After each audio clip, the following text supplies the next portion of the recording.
There we go. All right. So I'm Suhail, and previously I started a company called Mixpanel, which is a mobile and web analytics company. I started in my bedroom, ran it for 10 years from 0 to 315 people, and it did over $100 million in annual revenue. But I'm really excited to tell you about Playground today. But before I tell you about Playground, the one thing I do want to tell you is why I started Playground. I have loved creative tools since maybe junior high. I used to participate in logo contests when I was learning design. Even my first $60 in income was from winning a logo contest that I didn't think I deserved to win. And as Mixpanel grew, one of the things that I wanted to do to have more creative freedom is I started learning how to produce music for the last 6 years. So for those that also make music, I use Ableton. If you use FL Studio, shame on you, no offense. So Playground is making a image editor to help people make graphics like a pro without being one. And people use it to make stunning art like this. I'm sure people have seen DALL-E 2 or Stable Diffusion. It's similar, but that's just the beginning. Right now, our users do over 1 million images a day, and over 650,000 people sign up every single month. So things are often not scaling. Our hope is to create a creative suite for teams for them to collaborate in that we think will rival Adobe in time. So rather than explain what Playground does, it's a little easier to show you because our tool is so visual. Here's an example of a woman, and sometimes you might want to remove like a very tiny detail, like her necklace. So the right side, you can see we have a tool where you can remove her necklace. Here's one of my favorite ones from Twitter, a customer posted. The left side is the original image, the right side is the edited image. And I wrote little yellow numbers so you could kind of see, you could try to follow through, but you can see he added a Hobbit door on the right side, the number 2 there. He added a set of steps, and he also added a cascading waterfall if you look at number 4. So these are the kinds of edits that we think will now be possible, even if you don't have the skills. Any one of you can make this. It's not very hard. Here's one where I aged myself up to 55 years old.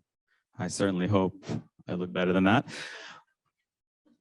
Here's one where you could mask the face of a person, just the mustache, and you could say, make the mustache pink.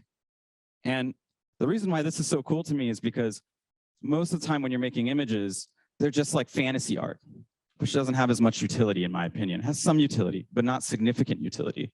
But when you can modify pixels so easily, just those localized pixels to do editing, you can make a lot more amazing things.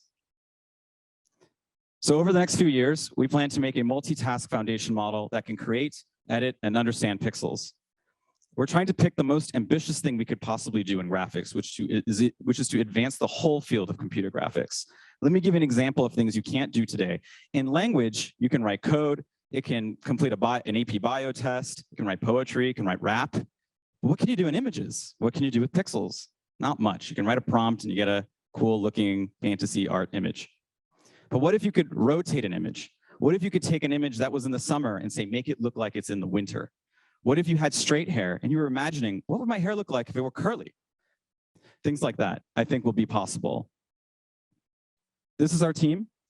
This photo was actually taken 2 weeks ago, so it's very recent. We have a team of 6 AI researchers, 4 product engineers, and 1 designer. We're fully remote all the way from California to Berlin. We were remote before it was cool to be remote. We were remote before the pandemic, actually, with a slightly different company that we pivoted from. We have a pretty modern stack of things that you might imagine: Next, Python, PyTorch, those sorts of things. And we also raised $40 million specifically so that we would have enough money for compute. So we're putting about $6 to $8 million in GPU compute to train this foundation model, plus the team of researchers. So if you come, you'll have enough compute. And then last, we're looking for, these are the only roles we have. We're not trying to be a big team. We're trying to be a small team, actually. I'm looking for the best people in the world while staying really small.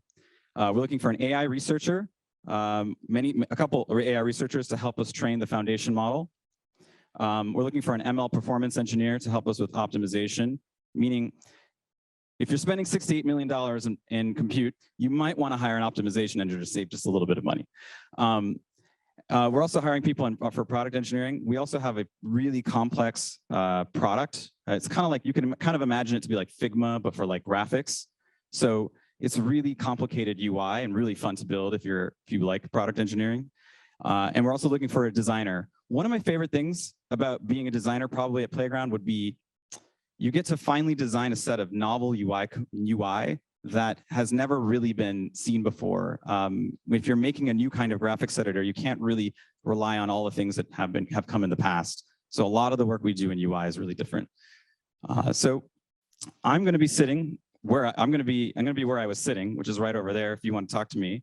And thank you.